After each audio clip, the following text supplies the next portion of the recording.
Assalamualaikum warahmatullahi wabarakatuh. Perkenalkan, nama saya Kholisna Amalia, nomor induk mahasiswa 933200120. Di sini saya akan membahas mengenai filsafat rasionalisme dan filsafat empirisme. Pembahasan kita kali ini mengenai filsafat rasionalisme. Dalam sejarah pemikiran filsafat, datangnya abad 17 ditandai sebagai datangnya abad kelahiran kembali nalar manusia, yang pada istilah asingnya dikenal dengan istilah The Age of Renaissance. Dikatakan demikian karena pada dan sejak masa itulah muncul paham filsafat yang disebut rasionalisme. Rasionalisme adalah suatu paham yang menyatakan bahwa kebenaran haruslah ditentukan atau didapatkan melalui pembuktian, logika, dan analisis yang berdasarkan fakta, bukan berasal dari pengalaman indrawi. Walaupun paham ini sebenarnya sudah pernah juga diutarakan oleh beberapa ahli filsafat pada zaman Yunani kuno seperti Pitagoras, namun rasionalisme yang lebih mutakhir umumnya diasosiasikan dengan nama-nama ahli pikir yang hidup pada abad 17. Mereka ini antara lain René Descartes, Baruch Spinoza, dan Leibniz.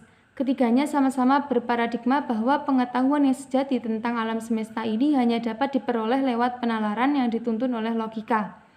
Aksioma dasar yang dipakai membangun sistem pemikirannya diturunkan dari ide yang menurut anggapannya adalah jelas, tegas, dan pasti dalam pikiran manusia.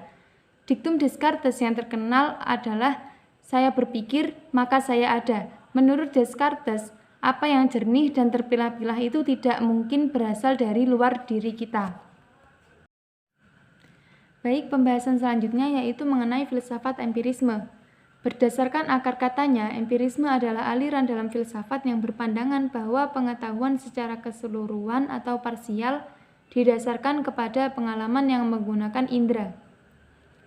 Aliran ini muncul setelah lahirnya aliran rasionalisme. Sebagai reaksi dari pemikiran rasionalisme Descartes inilah muncul para filosof yang berkembang dan bertolak belakang dengan Descartes, yang menganggap bahwa pengetahuan itu bersumber pada pengalaman. Menurut aliran ini adalah tidak mungkin untuk mencari pengetahuan mutlak dan mencakup semua segi, apalagi bila di dekat kita terdapat kekuatan yang dapat dikuasai untuk meningkatkan pengetahuan manusia, yang meskipun bersifat lebih lambat namun lebih dapat diandalkan. Salah satu tokoh empirisme yang terkenal pada abad ke-17 adalah David Hume. Karya terpentingnya ialah An Enquiry Concerning Human Understanding yang terbit pada tahun 1748 dan An Enquiry into the Principle of Moral yang terbit pada tahun 1751. Pemikiran empirisnya terakumulasi dalam ungkapannya yang singkat, yaitu I never catch myself at any time without a perception.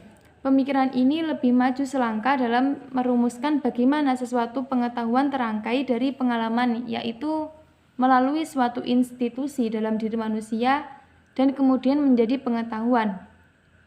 Di samping itu, pemikiran Hume ini merupakan usaha analisis agar empirisme dapat dirasionalkan, terutama dalam pemunculan ilmu pengetahuan yang didasarkan pada pengamatan dan uji coba, kemudian menimbulkan kesan, pengertian-pengertian, dan akhirnya pengetahuan. Dari pembahasan sebelumnya dapat disimpulkan bahwa terdapat perbedaan dan persamaan antara rasionalisme dan empirisme, di mana perbedaannya adalah rasionalisme mengutamakan pikiran sebagai alat untuk mendapatkan pengetahuan, sedangkan empirisme lebih mengutamakan pengalaman indrawi sebagai alat untuk mendapatkan pengetahuan. Dan persamaan antara keduanya adalah rasio dan indera manusia sama-sama berperan dalam pembentukan pengetahuan. Sekian dari saya. Kurang lebihnya mohon maaf. Wassalamualaikum warahmatullahi wabarakatuh.